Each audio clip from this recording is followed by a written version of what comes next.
Chambered muffler. This is one of the oldest muffler designs still in use today.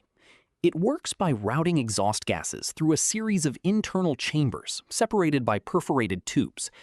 As the gases bounce between these chambers, the sound waves collide and partially cancel each other out. The result is a deep, throaty exhaust note that many performance car enthusiasts find appealing. American muscle cars from the 1960s and 70s made this design famous, and companies like Flowmaster built their entire reputation on it. It does not silence the exhaust completely, but that is often the point. Straight-through muffler. Sometimes called a glass pack, this design takes a more direct approach. A single perforated tube runs straight through the middle of the muffler, surrounded by sound-absorbing material, usually fiberglass or steel wool packing. Exhaust flows in one end and out the other with very little restriction. This keeps back pressure low, which helps the engine breathe more freely and can add a noticeable bump in power. The trade-off is that it is louder than most other designs. It tends to produce a higher-pitched, raspier tone, which suits certain sports cars and custom builds, but would be completely out of place on a family sedan. Turbo muffler. Despite the name, this type has nothing to do with a turbocharger. The design gets its name from the way exhaust gases spiral through it in a path that resembles how air moves through a turbine. Inside, the gases are directed through a series of curved passages that slow them down gradually while absorbing sound at multiple points along the way. The sound cancellation is more thorough than in a chambered design, and the tone tends to be smoother and more refined. Many factory vehicles from the 1980s and 90s used this style because it offered a reasonable balance between performance and noise reduction without being overly complex to manufacture. Resonator muffler. This one is easy to confuse with a standard muffler because it serves a similar purpose, but it works differently. A resonator is typically a secondary component placed elsewhere in the exhaust system, often before the main muffler. It targets specific sound frequencies by creating a hollow chamber tuned to a particular wavelength. When exhaust sound at that frequency enters the chamber, it creates a reflected wave that cancels it out. Engineers use resonators to eliminate specific tones that would otherwise be irritating inside the cabin, like a persistent drone at highway speeds. On its own, it does not quiet the exhaust dramatically, but paired with the main muffler, it can make a significant difference in overall refinement. Muffler Delete. This is not a muffler at all, but rather the removal of one. When someone performs a muffler delete, they replace the muffler with a straight pipe section, eliminating the sound dampening entirely. The exhaust note becomes much louder and more aggressive, which is the primary reason people do it.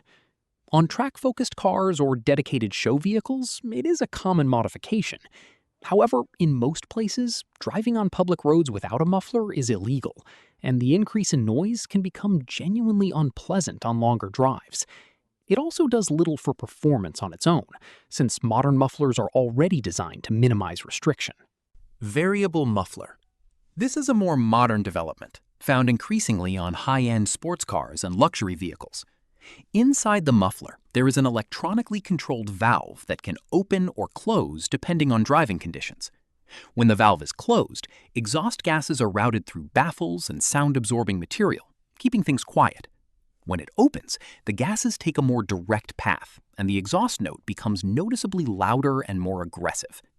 Manufacturers like BMW, Porsche, and Ferrari use this system to let drivers switch between a civilized commuter experience and a more exciting sound profile at the touch of a button. It is one of the more elegant engineering solutions to the long-standing tension between comfort and character. Oval muffler. The shape here is purely practical. Standard round mufflers require a certain amount of clearance underneath the vehicle, which is not always available. On trucks, SUVs, and some low-slung sports cars with limited underbody space, an oval muffler offers the same internal volume packed into a flatter profile. The internal design can follow any of the principles already mentioned: chambered, straight-through, or turbo style. What matters is the exterior shape, which allows engineers to fit an adequately sized muffler without compromising ground clearance or requiring the exhaust system to be rerouted significantly.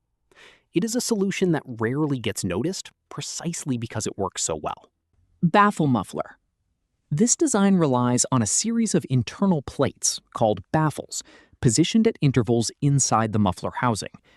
Exhaust gases are forced to change direction repeatedly as they pass through each baffle, and with every redirect, some of the sound energy is absorbed into the surrounding metal walls. It is one of the more straightforward muffler designs in terms of engineering, but it is highly effective at reducing overall volume.